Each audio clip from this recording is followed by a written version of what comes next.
Hello everyone, কেমন আছো তোমরা সবাই? আশা করছি প্রত্যেকেই ভালো আছো। আমিও খুব ভালো আছি। আজকে তোমাদের সঙ্গে একটা চিকেনের রেসিপি শেয়ার করব।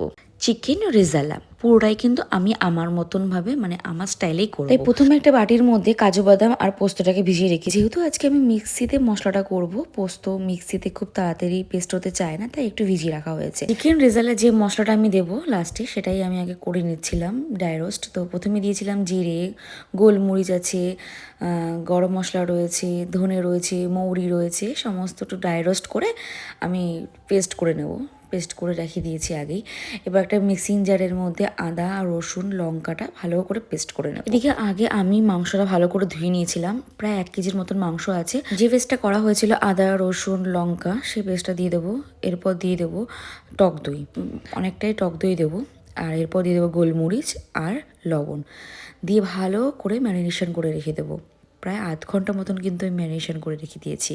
আর হ্যাঁ, এরপরে কিন্তু আমি কেশরও দিয়েছিলাম একটু কালারের জন্য। তোমরা চাইলে এটাকে অ্যাভয়েড করতে পারো। তো যেহেতু আমাদের বাড়িতে ছিল তাই এদিকে পুরো মশলাটা কিন্তু আমি হাত দিয়ে মাখছি। চিকেনটাকে ভালো করে মশলার সঙ্গে মিশিয়ে দিচ্ছি, না হলে কিন্তু চিকেনের মধ্যে মশলাগুলো যাবে না। তো এদিকে দেখো ভালো করে মাখার পর প্রায় আধ ঘন্টা মতন কিন্তু রেখে দেবো ঢেকে। তো এদিকে আমি কড়াই বসিয়ে দিয়েছিলাম। কড়াইতে দিয়ে দিয়েছি বেশ খানিকটা রিফাইন্ড অয়েল। আর পুরো রান্নাটা কিন্তু আজকে রিফাইন্ড অয়েলে হবে। তো ফোড়নে দিয়ে দিলাম তেজপাতা, গরম মশলা আর শুকনো লঙ্কা। আর হ্যাঁ, আমি গোলমরিচ দিয়েছিলাম, সেটার ভিডিও আর নেওয়া হয়নি। তো এরপর দিয়ে দিলাম পেঁয়াজ বাটা। পেঁয়াজ বাটাটাকে ভালো করে ভাজতে হবে যতক্ষণ না পেঁয়াজের যে একটা গন্ধ থাকে সেই গন্ধটা যাচ্ছে। আর দেখবে ভাজা হয়ে গেলে পেঁয়াজের কালারটাও কিন্তু চেঞ্জ হয়ে যাবে। তো এদিকে দেখো পেঁয়াজের ভাজার যে কালারটা সেটা চেঞ্জ হয়ে গেছে। আর এরপর দিয়ে দেবো যে আগে থেকে ম্যারিনেশন করা রাখা রয়েছে চিকেনটা, সেই চিকেনটা। পুরো চিকেনটা কিন্তু আমি একদম জল ইউজ করব না, একদম ঢাকা চাপা দিয়ে আস্তে আস্তে করে চিকেনটাকে ভালো করে কষাবো।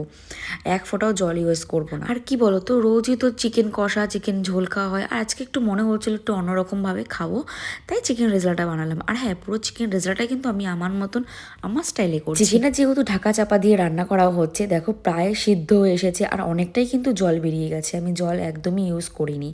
আর এরকমভাবে ঢাকা চাপা দিয়ে কষাতে থাকবো যতক্ষণ না চিকেনের গায়ে থেকে তেলটা ছাড়ছে। এদিকে দেখো চিকেনের গায়ে থেকে তেল ছেড়ে দিয়েছে, চিকেনও সেদ্ধ হয়ে এসেছে। এরপর দিয়ে দেবো আমি কাজু আর পোস্ত বাটাটা সবার লাস্টে। ভালো করে একদম মিক্সড করে নেব চিকেনের সঙ্গে। কাজু আর পোস্তটা ভালো করে একটু মিক্সড করে নেবো চিকেনের সঙ্গে। হালকা একটু ফুটে আসলেই নামিয়ে নেব। নামানোর আগে কিন্তু আমি বাটার আর চিকেন রেজালার মশলা দিয়েছিলাম, যে রেজালার মশলাটা করা হয়েছিল সেই ভিডিও ক্লিপ আর নেওয়া হয়নি।